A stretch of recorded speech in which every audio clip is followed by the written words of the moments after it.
Today we're starting data transformation. So what we have been previously doing is we have been creating a scatter plot, and then we're adding the least squares regression line.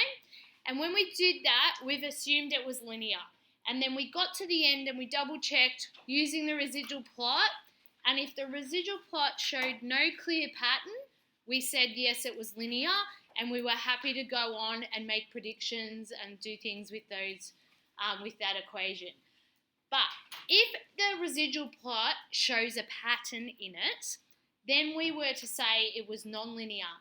So if it's nonlinear, we can't use that least squares equation because the data isn't following a linear pattern. So what we're going to do now is once we know it's nonlinear, so we've seen this pattern in the residual plot, we are going to transform the data. So what we actually do is we adjust one of the lists by either we do a squaring it. Now it can be either list. It could be the response variable or the explanatory. So it could be the X list or it can be the Y list. And we only ever do one transformation per thing. So we could transform it by either squaring one of the lists. That's one type of transformation.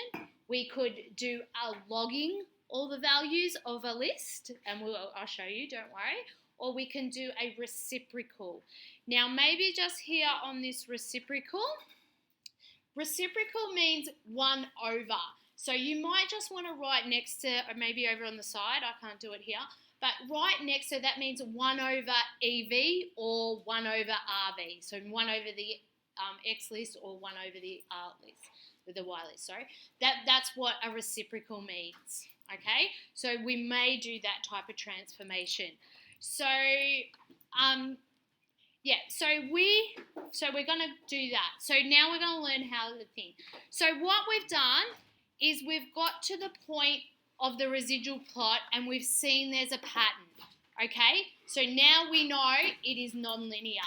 So what we do is we go back to the original scatter plot. So here, we've evaluated the residual, we know it's nonlinear, and we go back to the original scatter plot. So see here, this is where these scatter plots, they're actually curving. So it's not a straight line, it's a curve. So what you look at, and you look to see which one your scatter plot looks like. Does it fall into this square? Does it look like that one? Or does it look like this one? And so on. And we'll do a practice in a minute. So then down the side is telling you the appropriate transformations that you could use to make it linear, to straighten it up. So when we have a choice of a few. Which one is better? Well, we go back and we look, once we've done them, we look at the R squared, and the higher the R squared, the better the transformation. And that would make sense because we would be saying, if you had a higher R squared, you'd be saying a higher percentage of the change is due to the other change. So we know that they're relating. Okay, so that's just a little summary. So obviously, we're going to practice. So here, with our first one, the first chapter, they look at squared transformations. So we're going to do this one, and I'm going to do it with you on the calculator. And so we'll step through it, and I know you've got them on yours. So we've got a table that shows height in meters of a base jumper for the first 10 seconds of her jump. Okay? And it says construct a scatter plot with height as the response variable and time. Now here, we've got to be careful because sometimes they'll tell you what transformation to do. So you don't need to pick, but they'll tell you. So in this one, they're telling me to do an X squared transformation. So that means I need to square the time when I get there, all right? And then we'll create a new line to get a new regression. So the steps are in your notes there quickly, but we're going to do them now live on our calculator. So if you go into your listen spreadsheets, which you guys I've already prepared. So if I put time, there it is, and then you typed in your height, and there it is. Okay, so if I go and create a scatter plot of this, so I'm going to do that. So, sorry, so I've got a few lists in here, down there, time and height. Okay, so we've got this scatter plot. Can you see there's already a curve in there, isn't there? But we might not be sure. Just to show you like what we would have done, we would have gone menu, analyze, regression, a plus bx, and then I could get the residual plot. So analyze, residual, oh god, sorry, I didn't mean to do that. Menu, analyze, residual, sorry, it showed the wrong thing. There, so show the residual plot. Now, there's a clear pattern in that residual plot, isn't there? See, there's a curve. So we would now say, no, this is non-linear. So what we're going to do? So we are going to transform the data. So they did tell us which one to do, but just to show you, see how it's curved like that? If I went back to my transformation circle, can you see it looks like this right-hand square? Your scatter plot looks like that. And see the two options they said to use? They said you could use either the y squared or the x squared. But in our question, they told me, so I'm going to do the one they told me to do.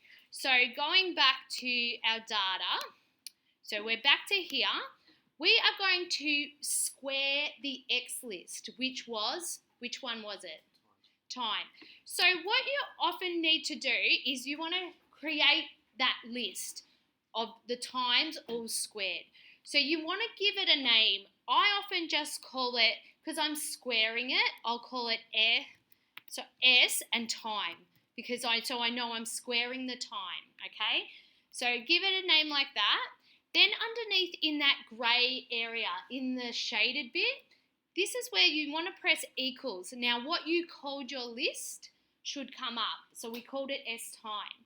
Now you want to tell the calculator to square the time list. So if I write the word time, it should go, see how it went dark?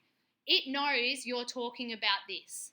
You're talking about that list. And all you have to do is say, press the squared button and say you want to square that. And then if you press enter, and it's squared all those numbers for you. Does that make sense? So they've squared it. So now, so you've applied a squared transformation. Okay, now they want you, so really if you want to let's have a look at it. So if we have a look at our squared time versus height, does that look like a straight line now? Yeah. It does. We have straightened the data. So going back to here, we want to now create the regression line equation, but we want to use our new data. So what I'm going to do is still the same. If we want to get the equation and the A and B value, we're going to press menu, stats, all the same, stat calculation A plus BX. The only thing changed now is what is my X list now? Yeah, S time, isn't it? Yeah. So S time is my X list, and I didn't change the Y list, so I still click on height, and I click OK. Okay, so now I have my values for my equation. So they asked me to, it says fit it and write the equation. So we'll go back to the notes, and I'm going to type in here B. I'll type it in here what I'm going to write for my equation. So I'm going to put height because that's the RV, and then I'm going to write equals. Now I'm going to do it, I'm going to round to 4 significant figures for mine. So I've got the A value was 1560, And the B value, you can see it, I've put it on the note. Oh, no, I didn't. But the B value was a negative. So negative and a 4.901. That was 4 significant figures. Then times, and then I write. Now be careful, the new formula is times squared now. So there you go. So it's times squared. That's my new formula now. So, and now in part C, it's asking me to predict the height of a base jumper who had after 3.4 seconds. So what you want to do is you want to use that new formula, so height would equal, and you're going to type in the 3.5 seconds into time. But we need to square it because our formula now says to square it.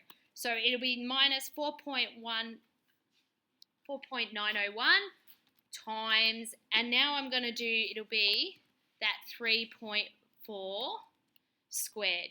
So you don't need to put the brackets in your calculator, but I'm just doing it because I'm writing it on those notes. Okay, so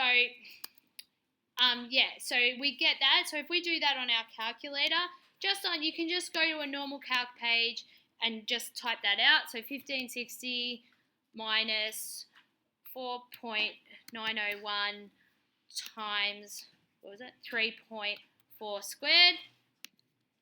So they got a height, and we'll just go to the nearest meter or whatever. So we'll say 1503. Okay? All right. So that's how you do a squared transformation, an x squared transformation. Now, if I go back, if you have a look, see the R value is very high. It was a straight line, wasn't it? It was perfect. They're giving you nice data there. So we've got a 99. If we'd done a Y transformation, we'd probably see a lower R squared value there, okay? Yeah. So if you want, I'll just quickly show you guys don't need to do this, but say because one of the other options was to do the Y transformation. So if I was going to square the height, so I'll say square height, I would write equals, and I do height and squared, and then I get that, and then I would go over, and I'm going to hope that we see a lower squared value. I think we definitely are. Okay, so I didn't change the X list, so that is still time. And the height I did this time, sorry, what did I call it? Square height. There it is. Okay, now see the R squared is only 0.94. That's lower than 0.99, isn't it? So this one wasn't as good as the other transformation. All right, let's keep going. Does the brackets matter or not? No, the brackets don't matter on your calculator.